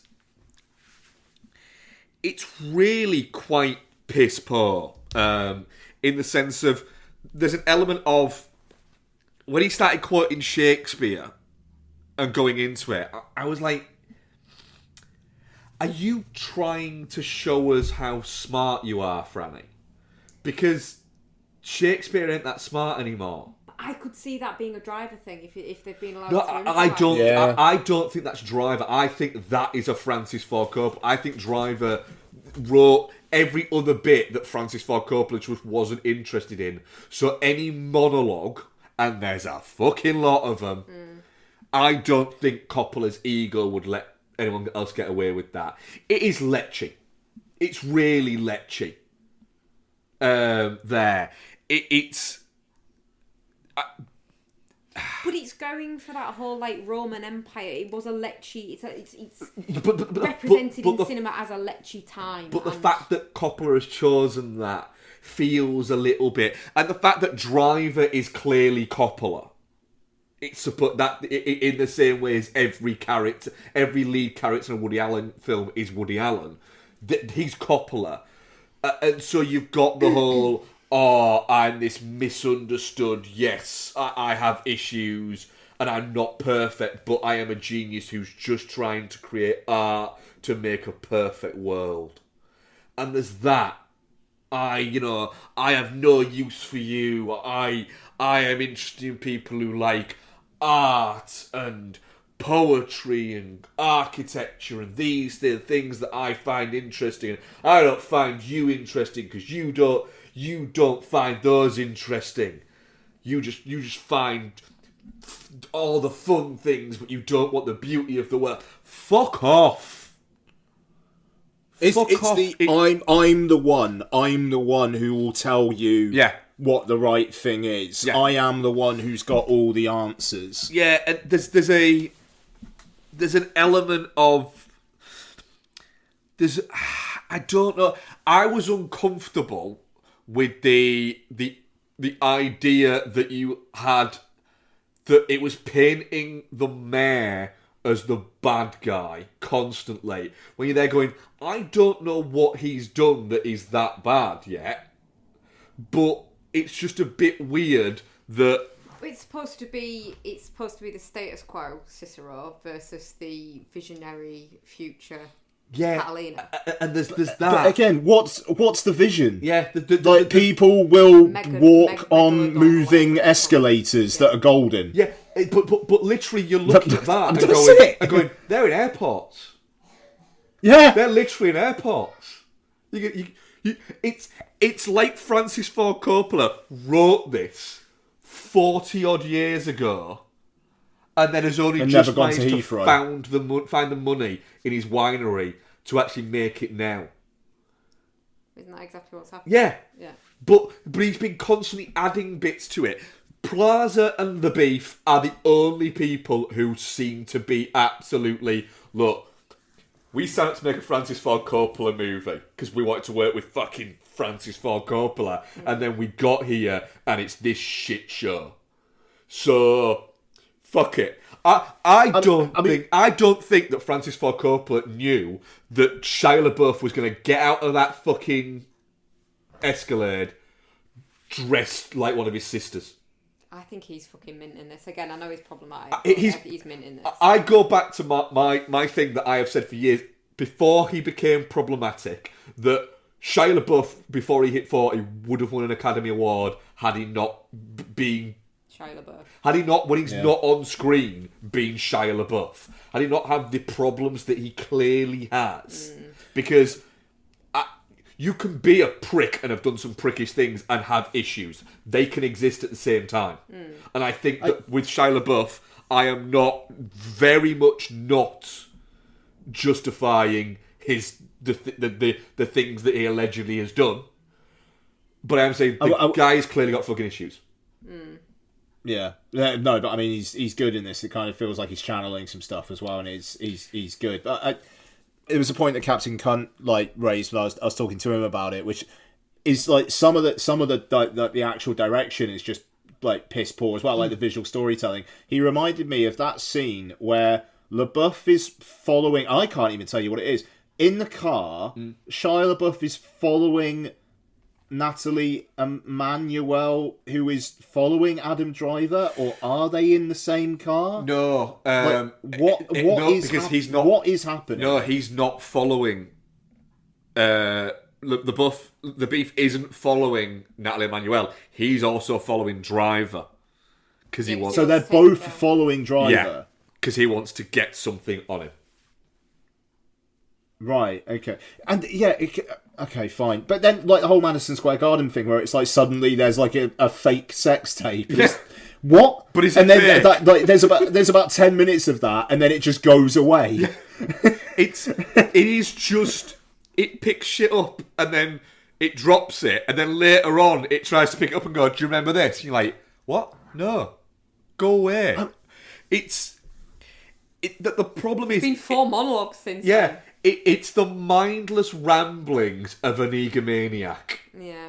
It is rambling. Oh yeah, no, I basically said on Letterboxd it's incontinence as cinema. Your Letterboxd review, the first line of it is pretty perfect, to be honest. So you said on Letterboxd, let me just find it, and I was like, do you know what? Yeah, that is exactly it. It's probably the only thing on Letterboxd that's better than my review of it. The cinematic equivalent of someone just unable to stop pissing themselves. Yeah. And it is. But the problem is, occasionally, you will get little chinks of light that is the beef or Aubrey Plaza turning up. I don't think Natalie Emmanuel is terrible in it. No. I just think the film forgets she's in it halfway through. She's just there in pretty set dressing. I think it's disappointing for her. Yeah, it is. I mean, she's very pretty, and there's that, but like she can do more than that. But even down to like the cinematic storytelling and the direction of it, even down to that, Francis Ford Coppola seems to forget sometimes that Lawrence Fishburne's narrating it, and then they'll just be like, he'll only narrate like a part of it. He'll say the last bit of something that comes up on screen. Yeah, that was weird. That and it's just an absolute crock of shit. I'll just say as well, because it feels like we're finishing up, but that bit that is the audience, like the bit where they had someone actually come out at Cannes and in some screenings and interact with Adam Driver. It's one line, and to kind of like to showcase it, literally it's just Adam Driver's face at the bottom of the screen with just black all around it. That line is said, and he seems to take a weirdly long time to respond to the line. And okay, he's thinking about it, but it's almost like, did they just pad it out just in case they actually had a live person say it and it took them too long to get their words out or something? Like, it just... And because that you don't have that aspect, the way it's just suddenly the screen's tiny for 30 seconds, it's just what? Yeah. It's just... It's a bad movie, and everybody should feel ashamed apart from Aubrey Plaza and Shia LaBeouf. I mean, John Voight as well. I thought that just that scene was like, "What do you think of this boner I've got?" And he pulls that like crossbow out. It's just right. I mean, at least something's happening. So obviously on IMDb, it's got the quotes section, hasn't it? Mm-hmm. What do you think about my boner? Is the first one. Yeah, I mean that's good. And Adam Driver going like, "So go back to the club." I enjoyed that. But yeah, look, he's wasted so much of his own money, and smoke 'em if you got 'em. But man, I can't help. History's not going to be kind to this film. It's not. Well, the president's not being kind to it either, so... No. But I feel like already people are trying to like grab their hands around it and kind of protect it because it's Coppola. And it's like, I'm sorry, but no. I also had the displeasure of watching One from the Heart a few weeks back. Coppola, unfiltered, is bad. Yeah. It's he got lucky with Apocalypse Now that it all kind of worked out. Yeah.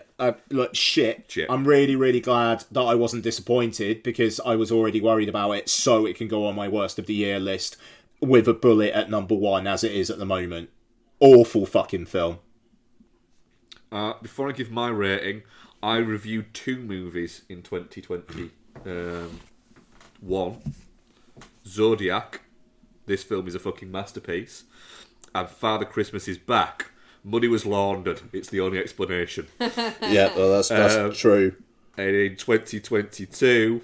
Well, maybe it's not true, I don't know. 2023, sorry, I reviewed 1 movie. And it was... Are You There, God? It's Me, Margaret. And my review was... Yeah. What's with the no socks, though? Good. Yeah.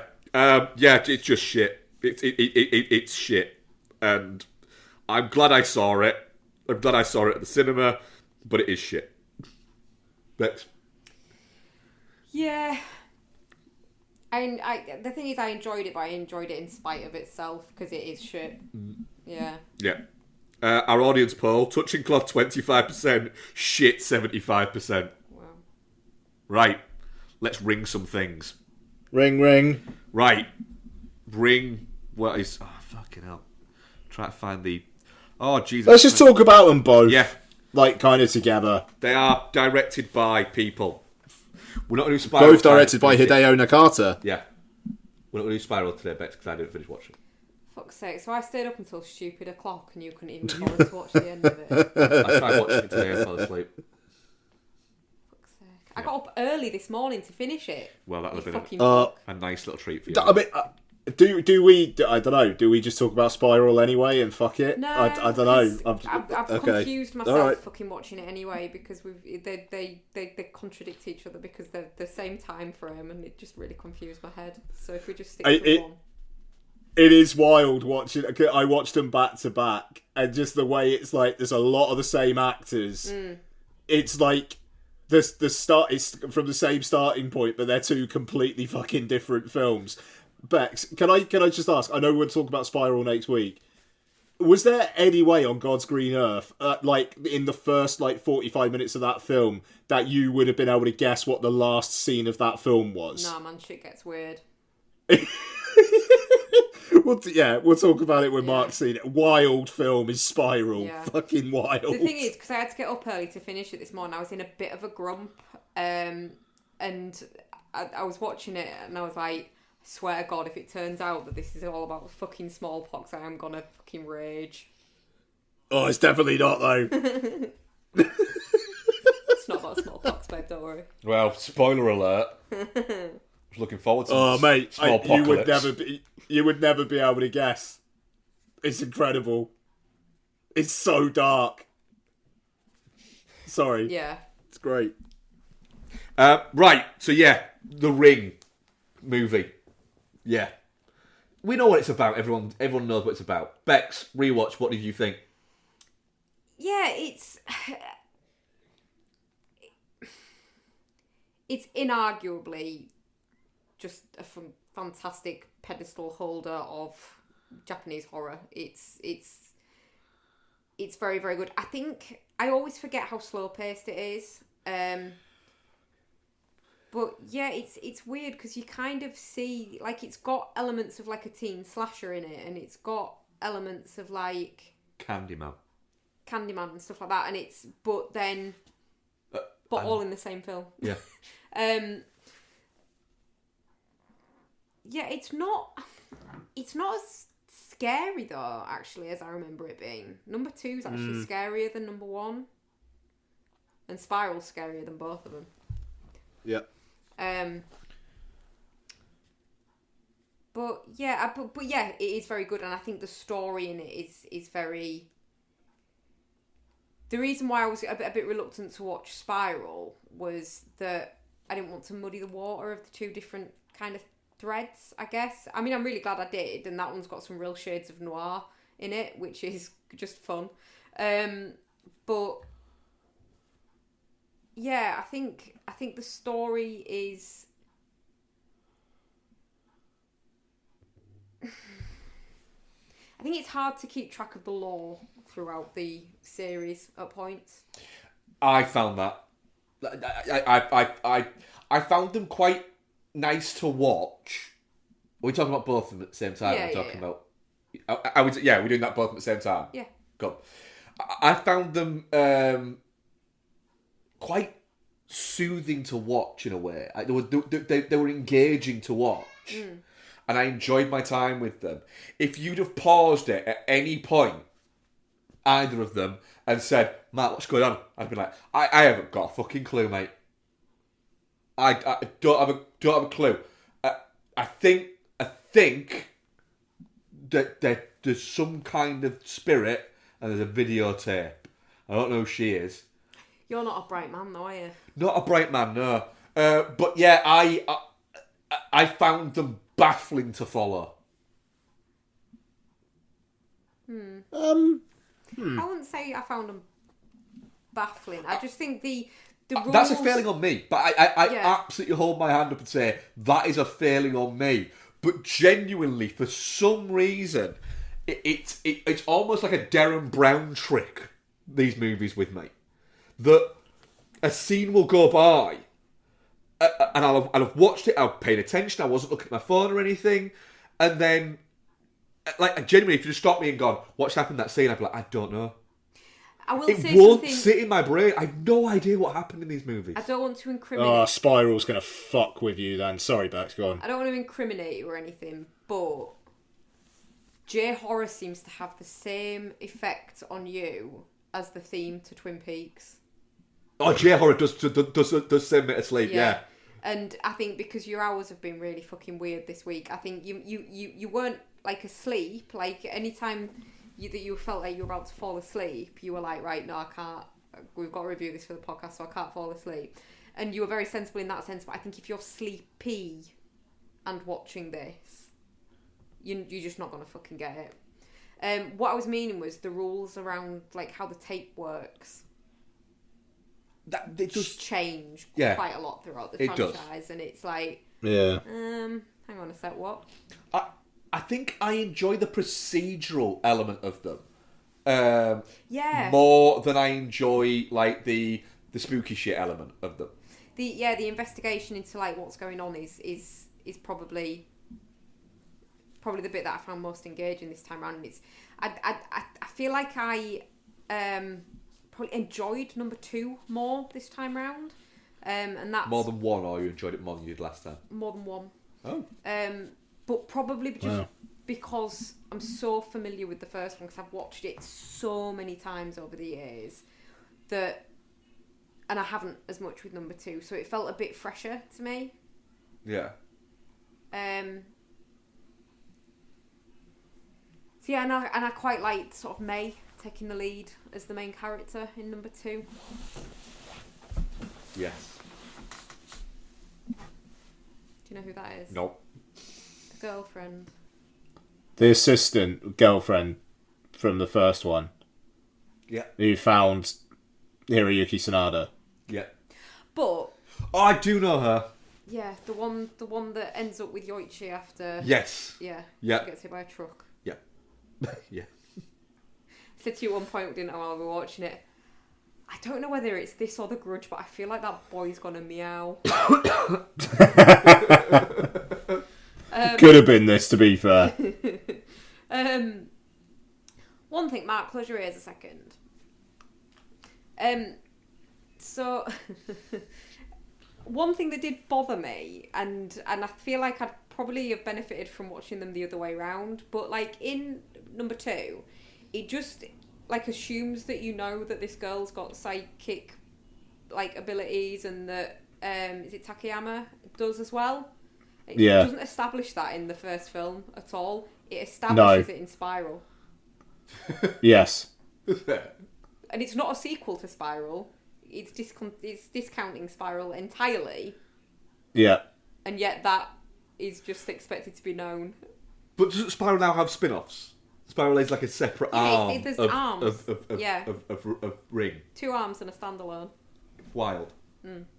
Yeah. I'm really looking forward to watching Freddy versus Jason of the Ring universe.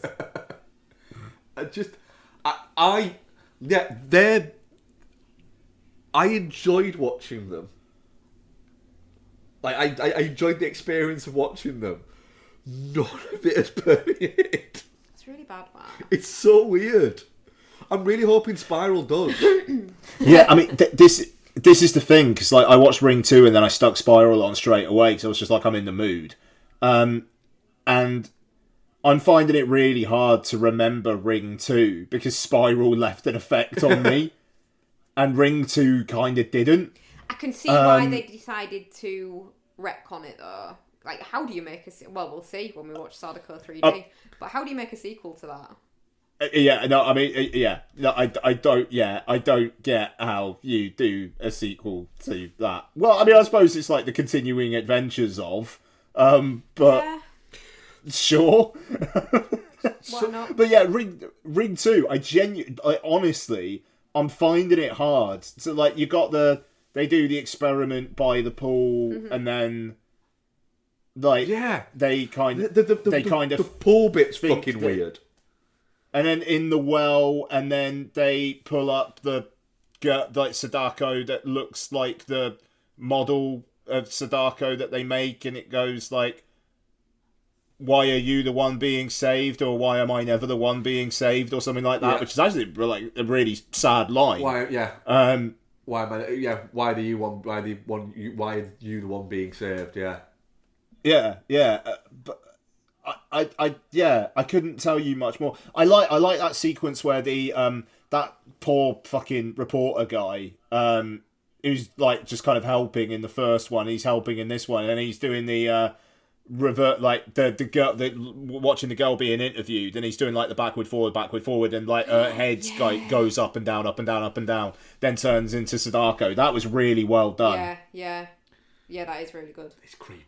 That was a little bit. Yeah, creepy. the bit where it's like it looks like she's just like panting. Yeah. That's a good sequence. They do a good sort of layer of being just real fucking like creepy all of a sudden. And you know, you've got you've got the like the iconic scene. It still is effective. That's great. It's just really fucking like, oh, fuck off. And it's real. Obviously, like the effects lessons like after you've seen it, and also with like pop culture, I'm assuming like it's kind of spoiled now. But the way that you've got that kind of like cathartic, all right, they saved her, the curse is broken thing, and it does feel like the film is wrapping up, and then it gets going for that sequence again, and you know, because the whole making a copy thing isn't really obvious. You just do think, all right, they did the thing and they rescued her and job done, the curse is broken. No, actually, she's an evil fucker, and she's still going to come for him. Yeah, what a prick. Yeah. I enjoyed Yoichi being badass as well, though. What does he do? I can't remember. Like, throws doctors around and stuff. Do you reckon the swimming pool from What's It was inspired by that swimming pool to be a prick? Yeah, maybe. It looks at watch the Ring 2 and it was like, yeah, fucking hell. Aspirations. I reckon I could be a prick of a swimming pool. Yeah. I'm really, really excited for Ring 0, to be honest. Which one's that? Is that next one? That's the prequel. No, so we got Ring Virus, haven't we, first? That's not a thing. Have we? What the fuck's Ring Virus? I don't know, is that...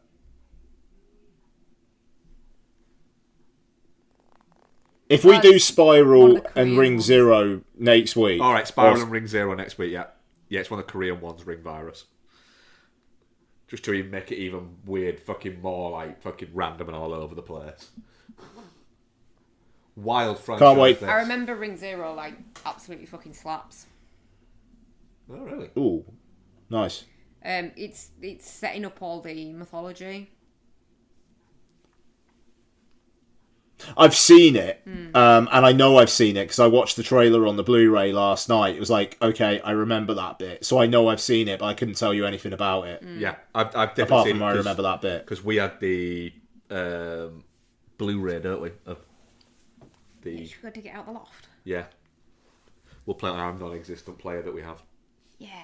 Actually, no, we do have the 4K player. That'll probably play it. Yeah. Yeah, it will. I've got the PS4 somewhere that plays DVDs. I've literally just taken the PS4 out to put in the Apple 4K. And that's on you. The ETV tell me I don't have, even though I do have. Oh my god, do you know what I forgot until today? Sorry, just off track for a second. What? That Silent Hill comes out? Yeah. Yeah. I was tempted to tell you that you can get 2 days early access for it.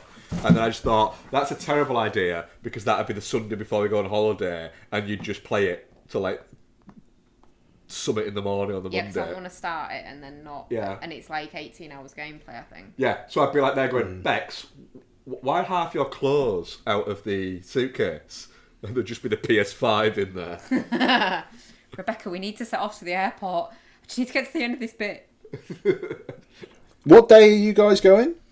Well, fly in Tuesday, but we're staying over in Manchester on Monday. Okay, So, nice. so fucking excited.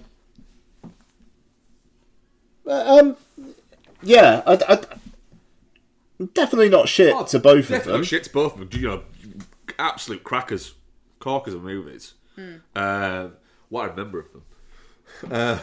You're a sleepy man, aren't you? I Like a koala, but without the chlamydia.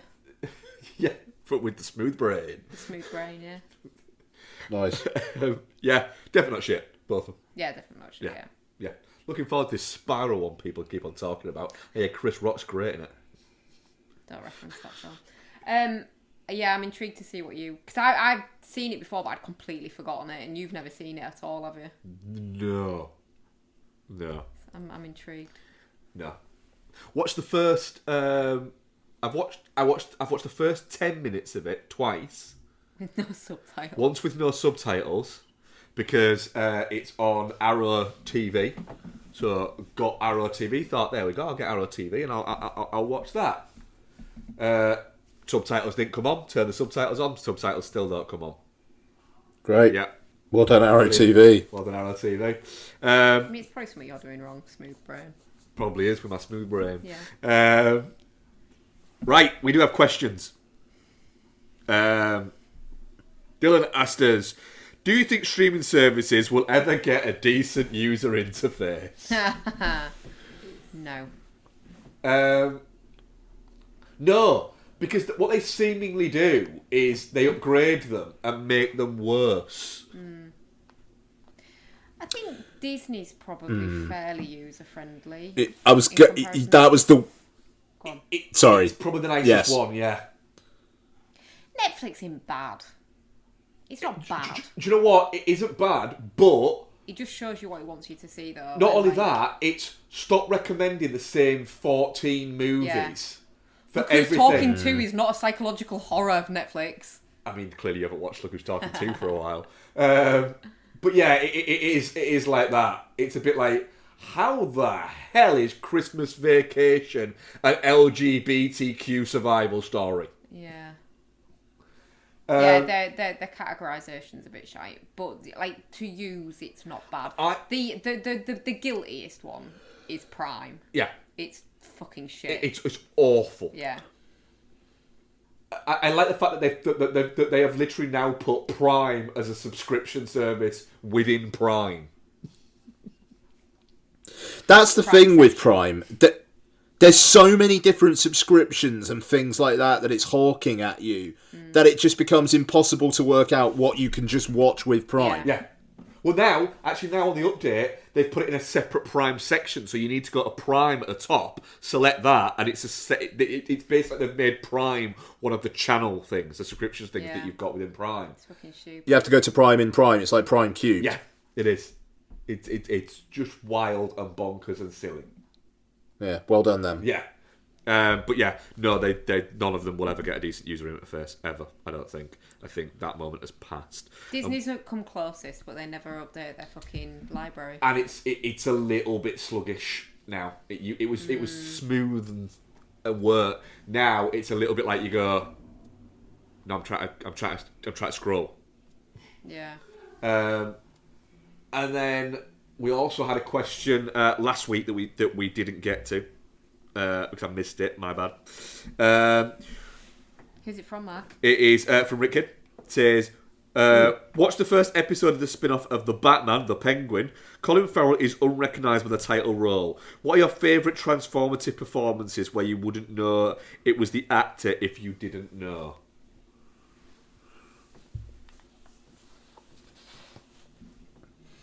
That's a good question. I mean, I blew my own mind by working out that the girl that plays Chris Hargensen in Carrie is the same girl that is in RoboCop the other day, so I'm clearly very easily fooled. What, Nancy Allen? Yes. Yeah. Nice. Fair. I'm not... Maybe I'm a smooth brain too. Fucking hell. Maybe my blindness is J-horror and yours is Nancy Allen. Maybe. We'll go with that. Yeah. Honestly, I was like, who was it that played? Cause I've been listening to the audiobook of Carrie in the car, which is where this is coming from. And Sissy Spacek reads it? Narrates it. But she, like, performs it. And it's like, she does uncanny fucking impressions of all the people out of the movie. It's really weird Even hearing Travolta? her do... No, not so much Travolta. I reckon Sissy Spacek is a fucking mean Travolta. Her, what's her name? Who's the one that plays Margaret, the mum? Oh, shit. Piper Laurie? Yeah. Her Piper Laurie is uncanny on this audiobook. Anyway, so I was listening to that and I was like, oh god, she sounds just like the girl that plays Chris Hargensen. I wonder who played her. I wonder what she's doing now. I was like, oh, for fuck's sake, Rebecca, you dumb. Transformative performances. I mean, you know it's him, but I do think that De Niro's monster in Frankenstein kind of gets forgotten about because the movie's a bit of a mess because Branagh was too busy off bonking his co-star. What? Basically, the Frankenstein became an absolute mess because Branagh decided to have an affair with Helena Bonham Carter. Oh. Like a few weeks into filming. But De Niro's monster is good in that movie. Yeah. Is that the film that he broke off from Emma Thompson on? He basically Emma Thompson's always like, you know, he was having this very well publicised affair and I was supposed to just accept it because of his genius. And you know, even he's come out now, like since, and has said, you know, I had a period in the 90s where my ego was just ruining everything in my life, and I had a lot of people to apologise to. So, you know, at least he's admitted, I was a bit of a dick. I think,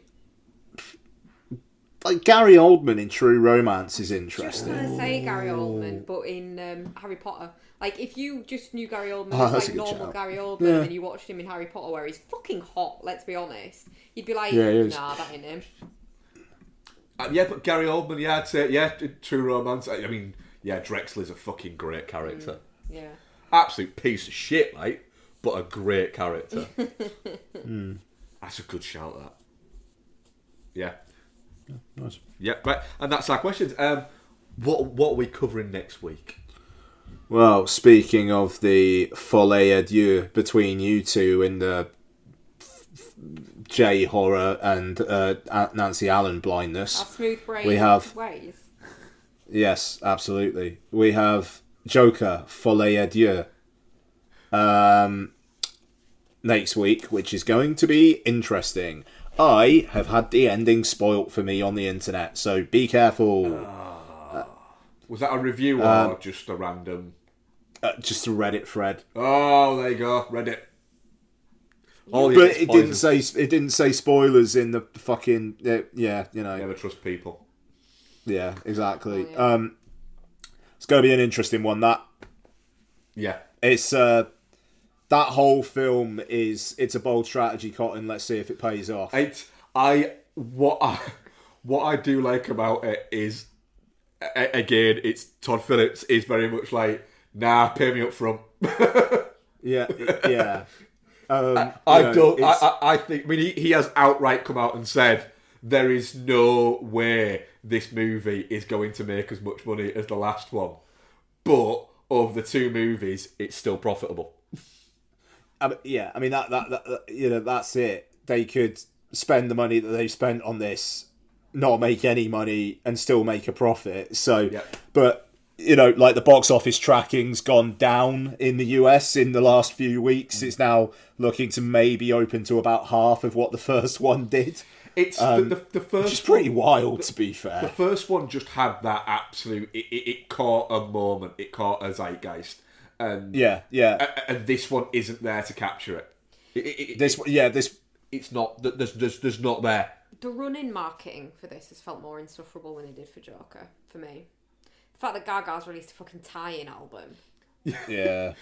Fuck off. But again, the character just really spoke to me. I couldn't leave Lee behind after the movie, so I made an album. Fuck off. But I like the fact that apparently, like, Todd Phillips was like, yeah, the studio asked me if that'd be, the studio were like, we're not cool with this, and he went, I don't care. It is funny just how. Well, that's that done in the marketing. Todd Phillips is. Yeah, he's very much. I mean, I know that most people don't like him or his films, but there's an element of, I think, of in the same way it comes from a similar place as people not liking Michael Bay in his films. There's an element of that to it, I think. But I'm looking forward to it, and I don't expect it to have the same pull as the first, and I expect it to be quite silly, which I think is going to wind people up. Yeah, I'm just looking forward to seeing what it is. Yeah. Yeah, I don't think people are going to like what it is. I did see one thing where Todd Phillips was asked a question of, it seems like, that you've gone back to King of Comedy quite a lot, and he's gone, oh yeah, I am still absolutely milking that. I have been unashamed about it. Good film is King of Comedy. Yeah. Nice. But I've also heard there's a little bit of after hoursy bits within it as well. Nice. Yeah. That'll do. Right. That and more Ring films. So yeah. So that'll fucking do. So Spiral and Ring Zero. Yep. So I've only got one Ring movie to watch. Yep. Oh, but we are recording on Sunday. Yep. Yeah. Yeah. And I am also going to watch the new Kevin Smith joint, the 4:30 movie. Oh, is that about? Is it? Yep. Okay. I'll see what I can do. Yep. Cool. Right. Thank you very much, listeners. Thank you very much, Rebecca. Thank you very much, Matt. Thank you very much, Ian. Thank you very much, Jason. We shall speak to you next week. Goodbye. Bye, everyone. Bye-bye.